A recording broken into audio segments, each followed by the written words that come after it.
Good morning from Fast Company. Here's our daily look into what's driving today's creative business leaders.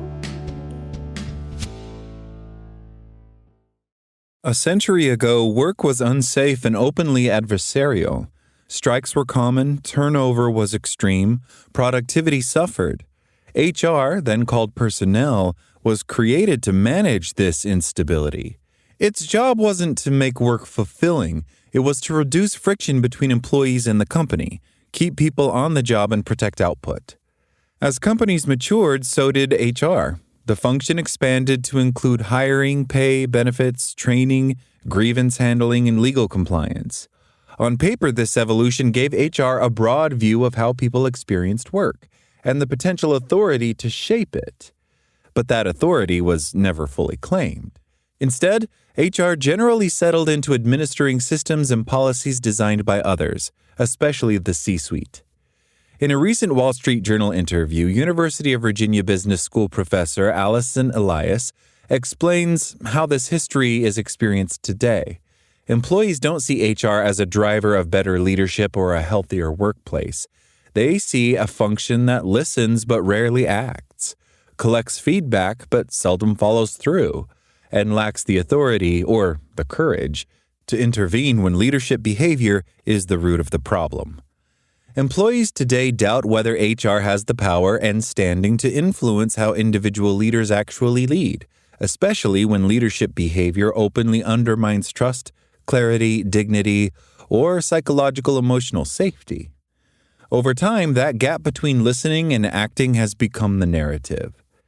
The good news: HR now has the opportunity to reinvent its role in organizations, but it must step fully into it.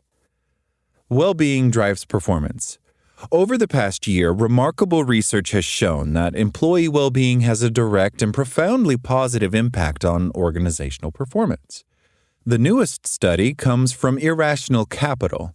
Drawing on more than a decade of public and private data, they found companies ranking highest in employee well-being significantly outperform their peers in long-term stock appreciation.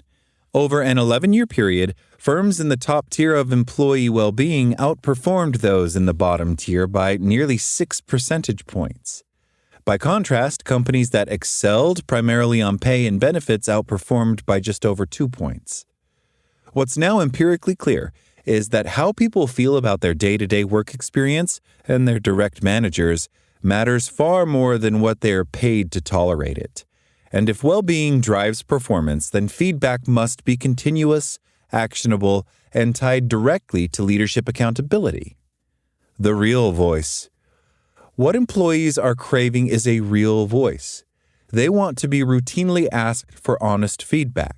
Not once a year or even semi-annually via traditional engagement surveys proven to have little, if any, impact, but through focused pulse surveys that capture how they are experiencing work week to week. They want to know that their input is heard, considered, and has real influence. That feedback should flow not just to individual managers and senior leadership, but also to HR itself, so the function can monitor patterns, hold leaders accountable, and ensure employee well-being is protected at every level of the organization.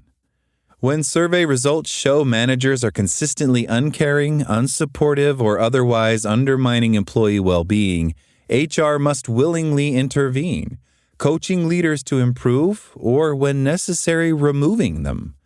This is where HR can finally claim the role it has long been empowered to play, shaping how leaders lead, embedding well-being into daily work, and ensuring organizations operate for people, not just for goal achievement. The how. The tools for this already exist.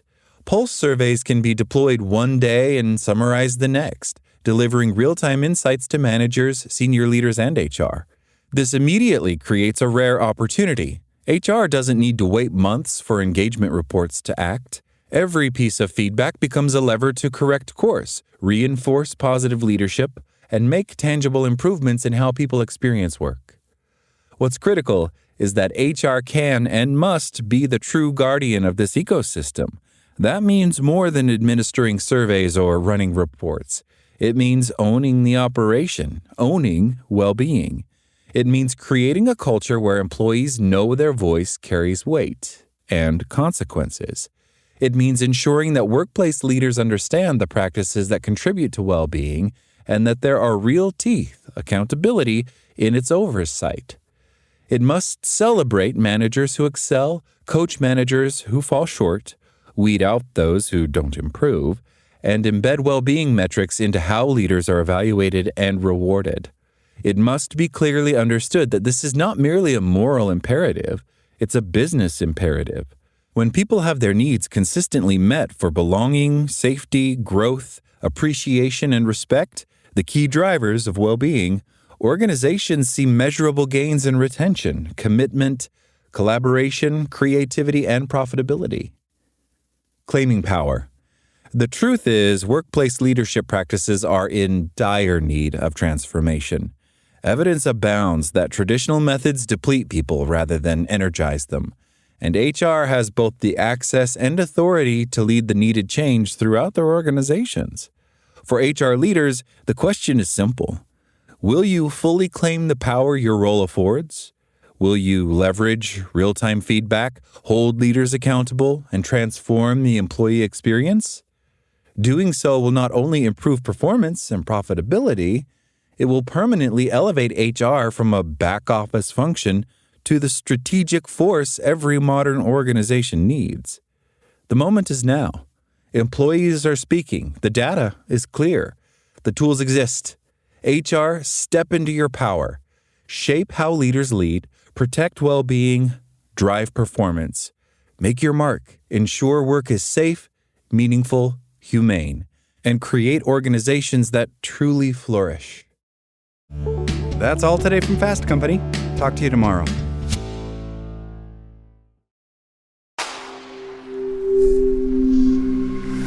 SpokenLayer.